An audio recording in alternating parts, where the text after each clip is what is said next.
Beneath the blazing sunset of Monterey Bay, as the sea shimmered like a giant mirror, a low, mournful groan echoed, shattering the ocean's silence. It wasn't the waves, nor the wind, but the desperate cry of a massive creature fighting for its life. A gray whale, known to fishermen as Mother Sea. Over 50 feet long, her silver-gray skin stained with blood, her deep eyes gleaming with despair, Mother Sea carried an unborn calf. But now, a horrific gash from a cargo ship's propeller was draining her strength, and the circling shark fins waited for her to fall. In her pain and fear, Mother Sea did the unthinkable. She swam straight toward a small fishing boat, placing her trust in strangers. Would they hear her plea? Or would the ocean swallow this tale of maternal love? In a rare moment of peace, as the sunset bathed Monterey Bay in gold, Mother Sea surfaced, taking a deep breath, letting the sun's warmth soothe her weary body. The calf inside her stirred, a faint but hopeful pulse, as if whispering to its mother. She swam slowly, savoring the fleeting calm in the vast ocean. But the ocean, like a ruthless storyteller, never lets peace linger long. A piercing roar sounded from afar, like the growl of a steel beast. Mother Sea flinched, her eyes widening as a massive cargo ship loomed, cutting through her path. The ship moved fast, its cold steel hull slicing the water, and Mother Sea tried to dive to safety, but she was too slow. The ship's razor-sharp propeller, spinning with terrifying force, tore into her, leaving a nearly 7-foot gash below her dorsal fin. Pain exploded like fire, spreading through her body. She groaned, a deep, sorrowful sound reverberating through the water, like the ocean itself weeping. Blood poured out, staining the sea a deep crimson.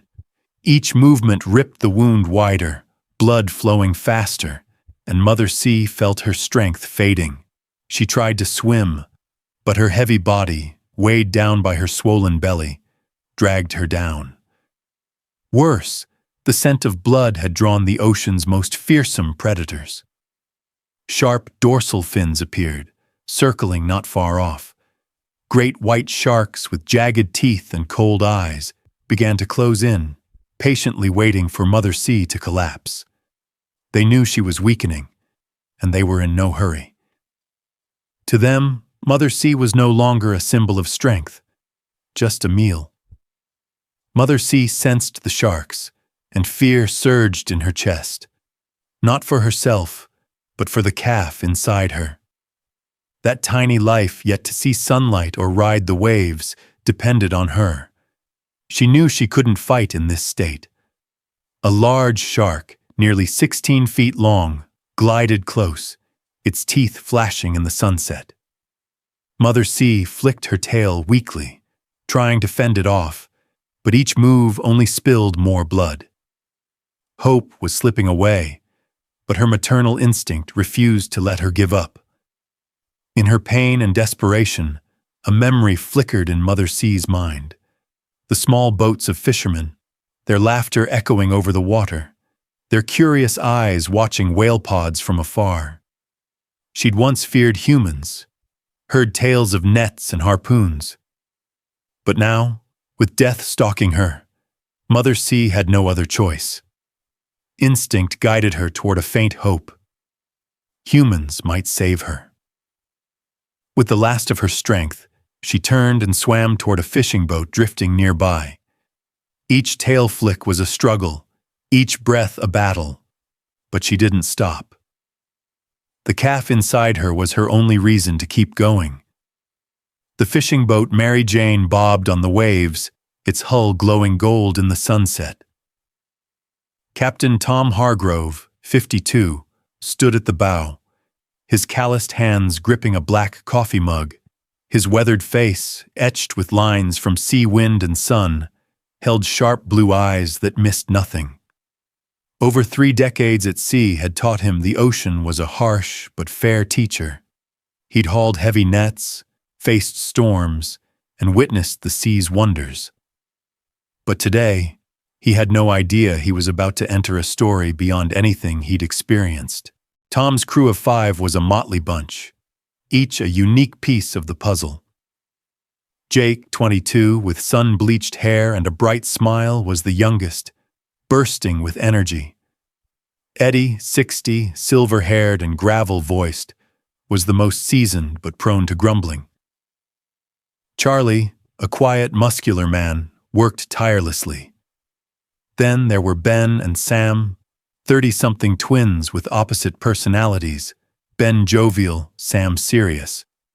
They were checking nets, laughing and ribbing each other, unaware of the fateful encounter approaching. "Nice day, Cap," Jake shouted from the deck, tying nets with nimble hands. "The mackerel are waiting for us." Tom nodded, sipping his coffee.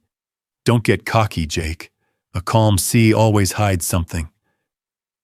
No sooner had Tom spoken than a strange sound cut through the air. A deep, resonant moan like a call from the ocean's depths. Tom set his mug down, frowning, his ears straining to hear more. "You hear that?" he asked, his voice low but sharp. Jake paused, tilting his head. The sound came again, closer, laced with agony, like the cry of a suffering creature. "Whale, Cap?" Jake asked, eyes wide with curiosity and concern. Before Tom could answer, a massive shape rose a few hundred yards off. Mother Sea, her enormous body longer than the Mary Jane, swam straight toward them. Water sprayed as she flicked her tail, but her movements were sluggish, unsteady, as if she were struggling to stay afloat. As she neared, the sunset lit her silver-gray skin, revealing a crimson streak spreading across the sea. A horrific gash, long and deep, marred her side near her dorsal fin. "Holy God," Eddie whispered, his hands trembling on the railing. "She's hurt bad, Tom. Real bad." The crew gathered at the rail, hearts pounding. Unlike other whales they'd seen, Mother Sea didn't flee. Instead, she stopped just yards from the boat, her deep black eyes locking onto theirs. Another moan escaped her. Not just pain, but a plea. Tom, with over 30 years at sea, had never seen anything like it. He felt the desperation in her gaze, as if she were saying, "Help me." "Ship's propeller," Tom muttered, his voice steady but grim. "Gotta be a freighter. Hit her hard." But what chilled the crew more were the sharp dorsal fins circling Mother Sea. Sharks. The blood in the water had drawn them, and now they prowled, not far off, with cold eyes and jaws ready to tear. A big one, nearly 16 feet, surfaced briefly, showing its jagged teeth. Jake swallowed hard, clutching the rope in his hands. "Cap, those sharks! They won't wait long!" Tom looked at Mother Sea, then at his crew. They were fishermen, not a wildlife rescue team. They had no specialized gear, no experience handling a creature this massive. But as Mother Sea spouted, a weak spray rising from her blowhole and pressed closer to the boat, Tom knew they couldn't turn away. Something in her eyes, a trust so absolute, told him she'd chosen them, betting her life and her unborn calves on their hands. "Cap, what do we do?" Jake asked, his voice shaky but his eyes fierce with resolve. She's asking for help, right?" Tom took a deep breath, the salty air mixed with the faint tang of blood. He scanned his crew, Eddie's experience, Charlie's quiet strength, Ben and Sam's teamwork, Jake's heart.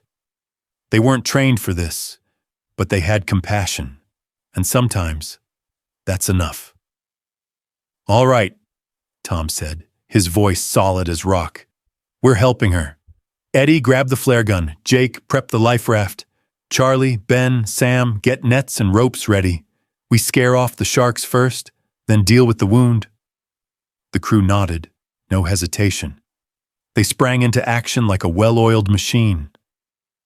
Eddie dashed to the cabin, pulling out the flare gun and a box of rounds. Jake and Charlie hauled the life raft from the stern, a simple device meant for storm rescues. Ben and Sam checked ropes, ensuring they were strong enough for a giant. Tom stood at the rail, watching Mother Sea. She stayed put, breathing heavily, unwavering. "Brave girl," he murmured. "Hang in there." Mother Sea, as if sensing the activity, slowed her swim and drifted closer to the boat. She didn't thrash or panic, just floated, her eyes fixed on Tom like she knew he was in charge. Tom felt a jolt, like electricity. He'd heard tales of smart whales, but this was the first time he'd seen one place such clear trust in humans. Eddie fired the first flare into the water, a blinding flash and loud bang startling the sharks. One big one dove, vanishing into the dark water, but others lingered, undeterred. "Keep firing, Eddie!" Tom yelled. "Keep 'em back!" Jake and Charlie lowered the raft, carefully positioning it near Mother Sea's side. Tom's plan was to use it to lift part of her body, letting them reach the wound without her drowning. It was near impossible. She weighed tons, and the Mary Jane was just a small fishing boat. "We'll make it work," Tom said, half to himself. "We have to." Mother Sea stayed still, her massive body brushing the Mary Jane's hull, as if she understood they were trying to save her. Tom leapt onto the raft, his feet steady despite the rocking waves. In his hands was the crew's first aid kit, a battered metal box with bandages, antiseptic, and suture needles. "Come on, girl," Tom said, his voice soft, like coaxing a child. "We've got you." Jake followed, carrying a coil of tough nylon rope used for net repairs. Charlie stood ready on deck, while Eddie kept firing flares, their red glow lighting the sea. Ben and Sam used long poles, smacking the water whenever a shark got too close. The sharks, though scattered, didn't give up. The biggest one, its teeth glinting in the sunset, circled just yards from Mother Sea. "Watch it!" Sam shouted, slamming his pole down, forcing the shark to dive. Tom leaned close to Mother Sea's wound and shuddered. The gash, nearly 7 feet long, was deep, exposing muscle beneath thick blubber. Blood still oozed, mixing with the sea in faint red swirls. "Jesus," Jake whispered, his face pale. "How do we fix this, Cap?" Tom took a deep breath, staying calm. He knew if they didn't stop the bleeding, Mother Sea wouldn't make it through the night. Then he noticed her swollen belly, taut with the calf inside. "She's about to give birth," Tom said, his voice low but firm. "We're saving them both, Jake, not just her." They got to work, despite the madness of it all. Tom used clean cloths from the kit, pressing them hard against the wound to slow the bleeding. Jake, though green, caught on fast, holding the cloths while Tom grabbed a needle and nylon thread. "We're stitching her up," Tom said. "Not doctor style, but enough to keep her alive." Suturing a whale was unlike anything they'd done. Each stitch was a battle, the raft rocking with the waves and Mother Sea shifting slightly. But miraculously, she seemed to understand. She lay still, breathing heavily through her blowhole, as if enduring the pain to let them finish. "You're a fighter," Tom muttered, the needle piercing her thick skin.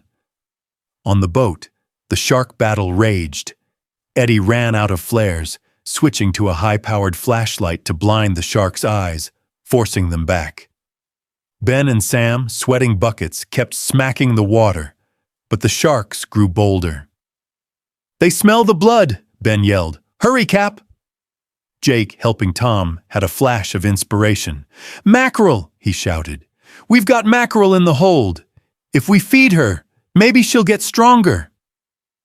Without waiting for Tom's okay, Jake scrambled aboard, grabbing fresh mackerel from the ice chest.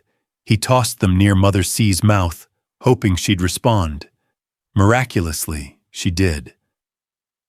Mother C opened her mouth, swallowing the fish slowly. "She's eating!" Jake whooped, tossing more. Tom cracked a smile, still stitching. "Good thinking, Jake. Keep it up." After nearly 3 hours, the wound was crudely but securely stitched.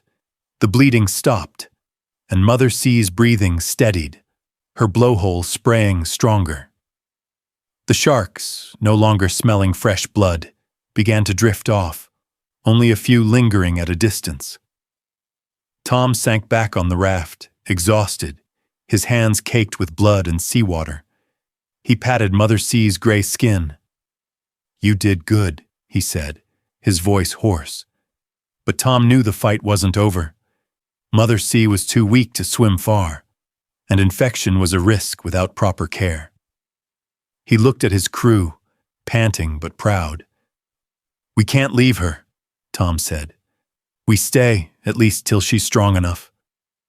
The crew nodded, no objections.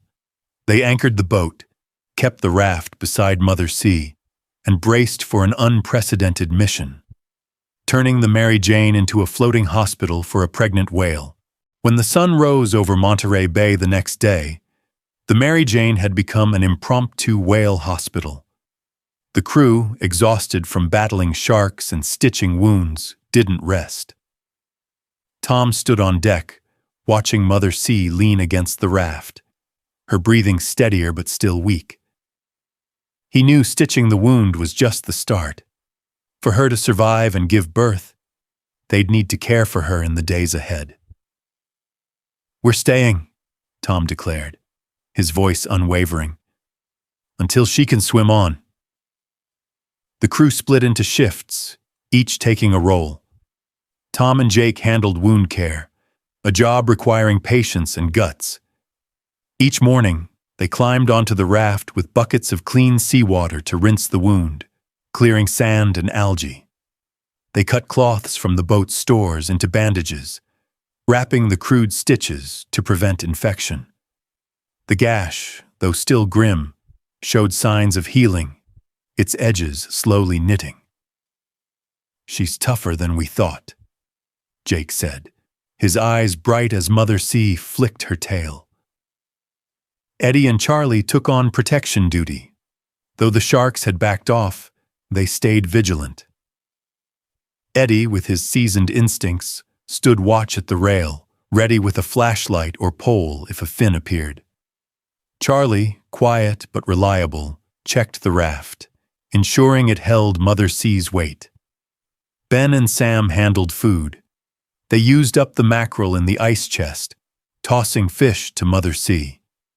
When stocks ran low, they cast nets nearby, catching more to keep her fed.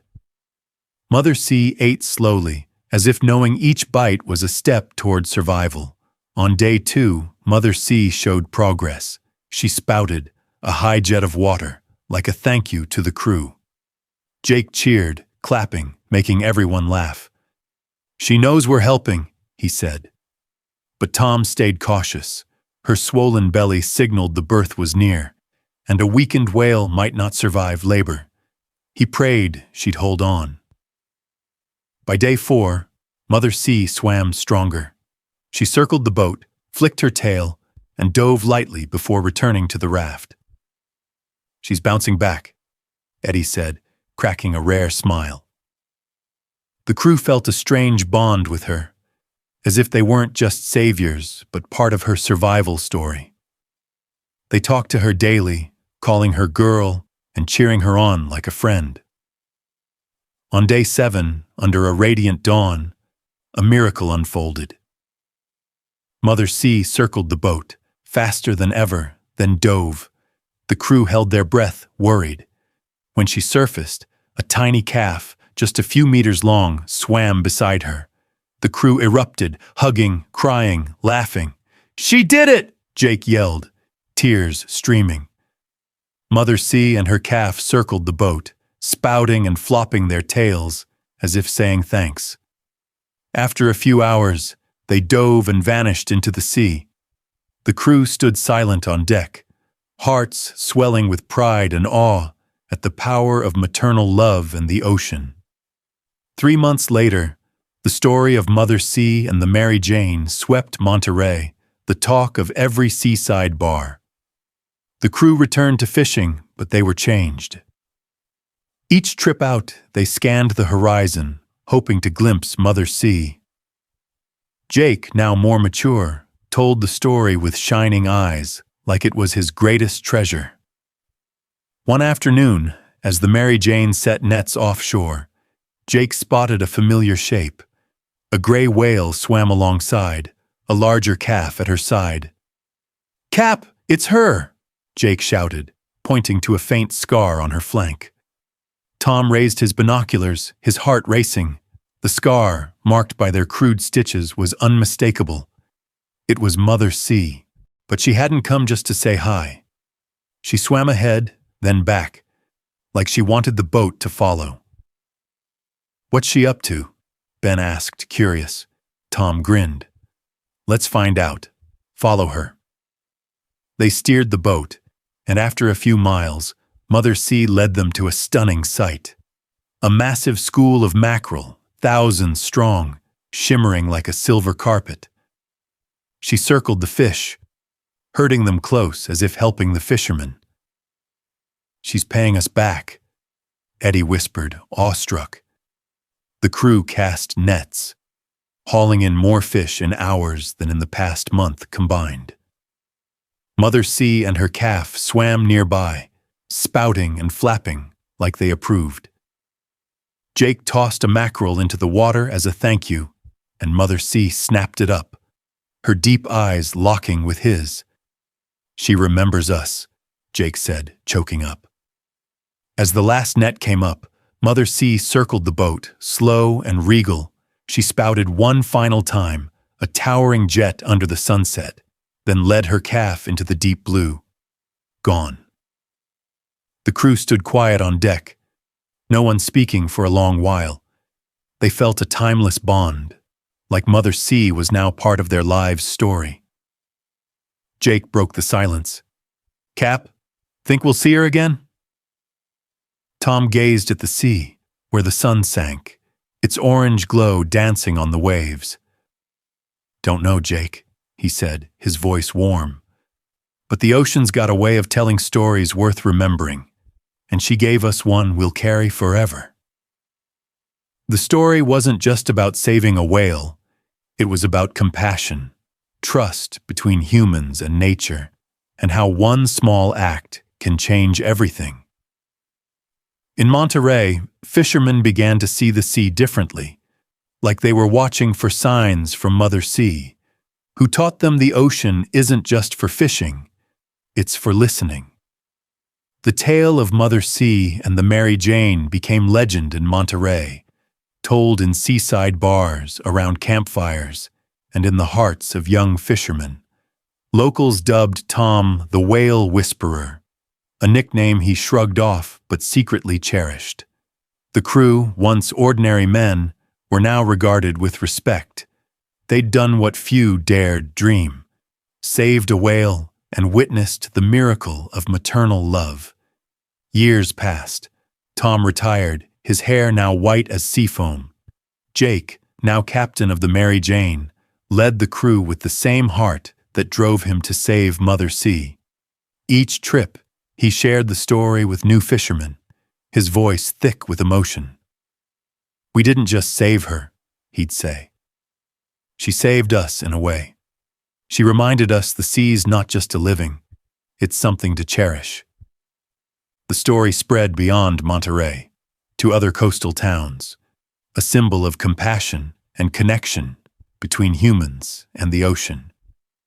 Marine conservationists heard it, meeting Tom and Jake to document details for campaigns to protect whales. A Monterey school named a classroom Mother Sea Room, with a mural of a gray whale and her calf under a sunset.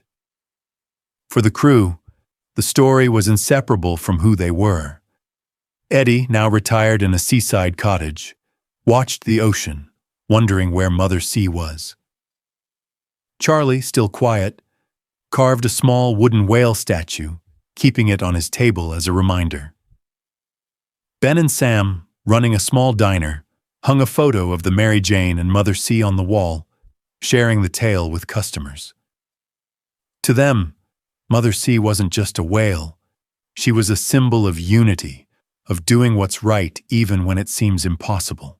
Somewhere out there, in the vast ocean, Mother Sea and her calf still swim, carrying the memory of those who gave them a chance at life. Maybe they've joined a new pod, leading migrations through treacherous currents.